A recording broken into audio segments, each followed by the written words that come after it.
in the land of grills. Welcome back, folks. We're talking about non-stick cooking sprays today. Folks, these are two that I commonly use, the Pam Grilling High Heat, and I've also used the Weber Grill Spray. I've had both of these. I've had a couple of you make some comments on both of these, and it got me to thinking, you know, we never really did a comparison. I can remember doing something on this, but I don't think I ever did a comparison in what I consider to be two of the more popular, and I know there's a lot of other choices, but I consider these the two most popular out there, the Pam Grilling High Heat Formula and the Weber Grill Spray. Let's do a comparison, let you know which of these two is better, which one's gonna last longer, which one's gonna do a better job. Let's get started. All right, we got the one burner Weber slate out here, Griddle, and my thoughts for testing, and this is not scientific. A lot of people always talk about, well, that's not very scientific. I never say I'm doing something scientific, but the plan would be to get it good and hot, put the Pam Grilling on one side, the Weber Grill Spray on the other side, and see which one lasts longest. We're gonna take a look at what's in these. We're gonna take a look at price, and then we're gonna do a comparison. And in the end, like I said, I'll just let you know which of these two would I choose. All right, so on Walmart.com, here's the Pam. So I'm looking here, it's 5 ounces, it's $11.39 for that, but you can pick up looks like a 2-pack. They've also got the Crisco. You pick up the 2-pack for $16.99. It's probably the better deal. Let's take a look at the Weber. All right, and the Weber Grill Spray at Walmart.com is 6 ounces, and it's $10.65. So a better deal if you're looking at price alone for the Weber Grill Spray. All right, so what's in the Pam Grilling Spray? Let's take a look-see. It has a primary ingredient looks to be canola oil, then phosphated mono and diglycerides and water, and adds a trivial amount of fat. Also contains a propellant to disperse the spray. And it also says over there, and we all know this, do not spray near open flame. It does flare up if you spray near open flame. And the one thing, if you've used this before, you know about the Weber is it's non-flammable. So you can spray this in direct flame and nothing will happen. Let's see what it's made out of. Well, its main ingredient appears to be water, then soy, and lectin, and soybean oil, citric acid, potassium, sulfate, which is maybe a preservative, natural and artificial flavors, and propellant, which is nitrogen. And we all know that you put this spray it at open flame and it does not ignite, probably because its main ingredient is water.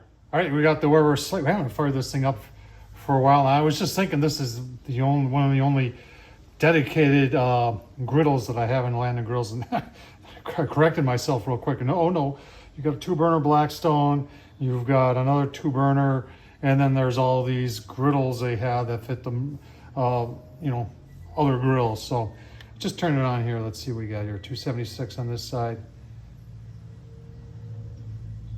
293 over there.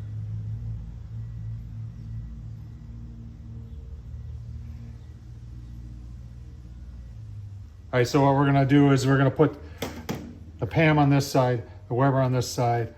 I'll spray them on there so you can see. And all we're trying to do is see which one works the best, which one's gonna last the longest.